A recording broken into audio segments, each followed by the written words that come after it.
안녕하세요. 뉴스와 사람들입니다. 법사위 종합국감에서도 국힘의 행패는 계속되는데 시작부터 나경원은 추미애 위원장에 대해 공격합니다. 위원장님께 한마디 드리겠습니다.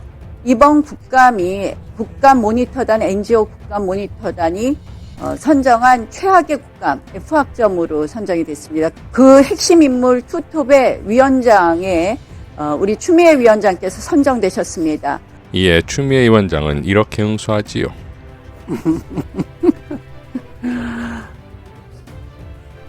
이어 리틀 추미애 박은정 의원이 출격합니다. 이번 법사위 국감을 파행으로 이끈 것은 그 가장 최대 공신이 나경원 의원입니다. 본인이 법사위 국감을 파행으로 만들고 그 발언을 제대로 똑바로 못하시고 계속 위원장님께 말도 안 되는 그 딴지를 계속 거셔가지고 위원장님 발언의 대부분이 국민의힘의 발언에 대해서 회의 진행을 좀 해주십시다. 협조해 주십시다. 이런 발언 요청을 드린 것이 대부분입니다. 나경원은 또 이렇게 발언합니다. 관세협상 일정 부분 불확실성이 걷어내졌다. 그런 점에서는 평가를 할 수 있겠지만 어쨌든 일본보다 불리한 협상을 한 것은 맞습니다. 현금 투자 액수라든지 기타 여러 가지 비율이 GDP 대비 외환보유고 대비 일본보다 불리한 협상을 했습니다. 결국 대한민국 투자 공동화로 일자리가 정말 씨가 마를 것 같은데요. 저는 왜 이렇게 불리해졌나 보면 결국 한미 간의 신뢰보다 한일 간의 신뢰가 더 높았다. 결국 우리가 신뢰가 없다고 보고요. 그 중에 한 가지 원인 중에 하나가 결국은 여러 가지 원인이 있지만 트럼프 대통령이 예전에 정상회담 전에 했던 트위터 부분을 우리가 그냥 무시하고 볼 수 없다. 이것과 관련된 것이 주한미군 부사령관이 이 특검의 압수수색에 대해서 소파 협정 위반이라고 지적한 부분입니다. 그러자 이번엔 박지원 의원이 출격합니다. 오늘 국정감사동에서 우리 조배석 의원님도 옛날 민주당에 계셨을 때는 안 그랬는데 국민의힘으로 전향한 후에 완전히 바뀌었어요. 아니 오늘 이게 국정감사지 법사위원장 청문회가 아닙니다. 그런데 또 나경원 의원까지 전염해가지고 물고 늘어지는 것을 보면은 좀 공허한 것 같아요. 자, 보십시오. 모든 국가 경제정책은 시장에서 반영합니다. 우리가 그렇게 염려했던 관세협상 어제 너무나도 잘 타결되니까 코스피가 4천 넘어갑니다. 이게 뭡니까? 제가 어제 당일치기로 일본을 갔는데 일본에서 주요 인사들이 저한테 한국 협상이 이렇게 잘 타결될지 몰랐다. 이재명 대통령의 협상술에 감탄을 한다. 그런데 당나라 당 국민의힘에서 이걸 또 폄훼해요. 사실 이러한 중대한 외교 문제가 돼 있을 때는 국회에서 야당도 힘을 합해서 트럼프 대통령을 압력을 가해주고 우리 대통령의 협상력을 키워주는 게 정치예요. 그런데 당나라에서 왔는지 별나라에서 왔는지 화성에서 왔는지 국민의힘은 처음부터 방해를 하더니 오늘 아침 모든 보수 진보 모든 신문 방송이 잘 됐다 하고 시장에서도 그렇게 반응이 좋은데 우리 나경원 의원 폄훼하는 거 보면은 역시 상당히 멀리 온 화성에서 온 사람들 같다 저는 그렇게 생각합니다.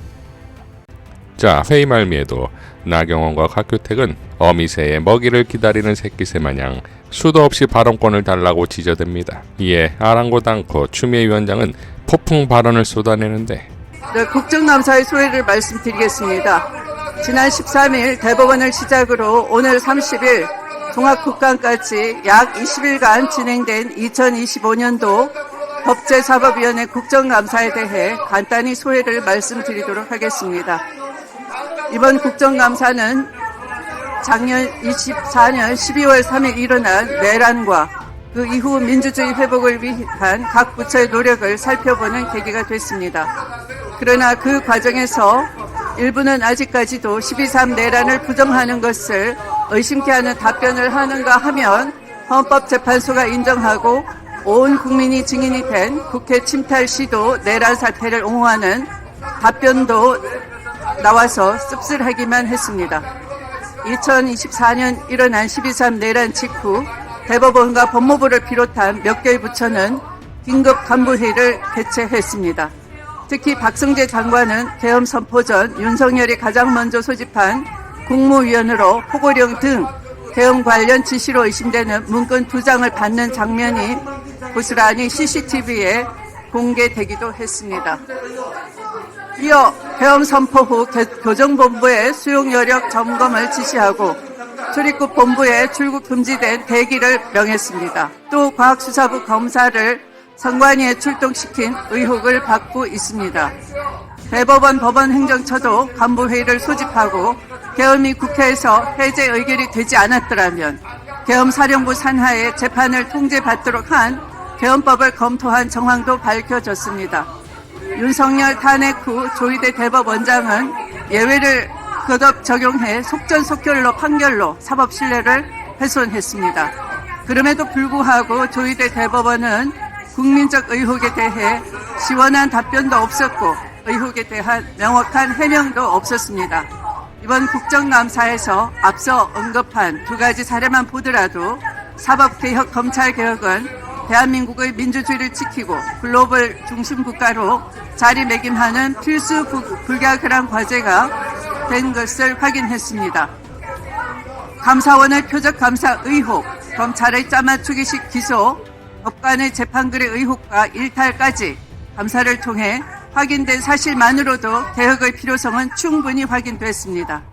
세계 10위권의 경제대국과 글로벌 위상에 맞는 국가로 발전하기 위해 관계기관의 협조가 절실히 필요한 때입니다. 앞서 지적된 사항들에 대해 시정하고 함께 힘을 모아 새로운 제도를 만들어야 합니다. 특히 내란 세력에 대해서 무관용의 원칙으로 단죄하고 뿌리 깊게 박힌 저 낡은 카르텔을 과감하게 도려내야 합니다. 사법개혁, 검찰개혁 관련한 입법 및 부대 사항들은 우리 모두가 지혜를 모아 새로운 해법을 찾아야 합니다. 국정감사에서 나온 의견과 국회에 모인 국민의 의견을 반영해 새로운 제도를 만들어내겠습니다. 앞으로도 국회 법제사법위원회에 많은 관심과 응원을 부탁드립니다. 감사합니다.